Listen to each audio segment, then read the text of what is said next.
Hi అండి, అందరికీ నమస్తే. ముందుగా మీ అందరికీ వినాయక చవితి శుభాకాంక్షలు. ఇక నా పేరు ఊరే నరసయ్య, గ్రామం భూపతిపూర్, రాయికాల్ మండలం, భూపతిపూరు, జిల్లా జగిత్యాల. అయితే చూస్తున్నారు కదా, ఈ యొక్క వినాయకుడిని నేను మనకు సహజ సిద్ధంగా లభించినటువంటి వెదురు బొంగులను ఉపయోగించి తయారు చేయడం జరిగింది. దీనివల్ల పర్యావరణానికి కానీ ఎలాంటి హాని అనేది చేకూరదు, చాలా మంచిగా ఉంటుంది. మట్టి వినాయకులు చేస్తున్నారు, రకరకాలైన వినాయకులు తయారు చేస్తున్నారు. కానీ నేను వినూత్నంగా ఇది ఒక మా యొక్క కులవృత్తిలో భాగమైనటువంటి వెదురును ఉపయోగించి ఈ యొక్క వినాయకుడిని తయారు చేయడం జరిగింది. దీనివల్ల పర్యావరణానికి చాలా ఎలాంటి హాని అనేది కలగదు, మంచిగా ఉంటుంది.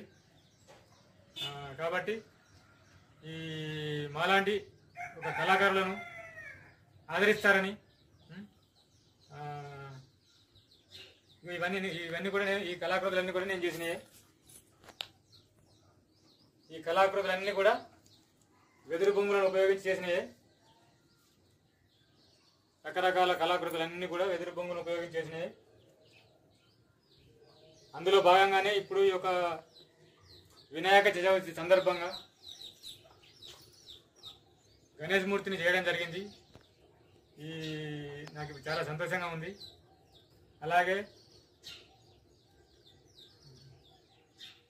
మాలాంటి కళాకారులను ఆదరించి ప్రోత్సహించాలని వేడుకుంటూ మరొకసారి మీ అందరికీ వినాయక చవితి శుభాకాంక్షలు.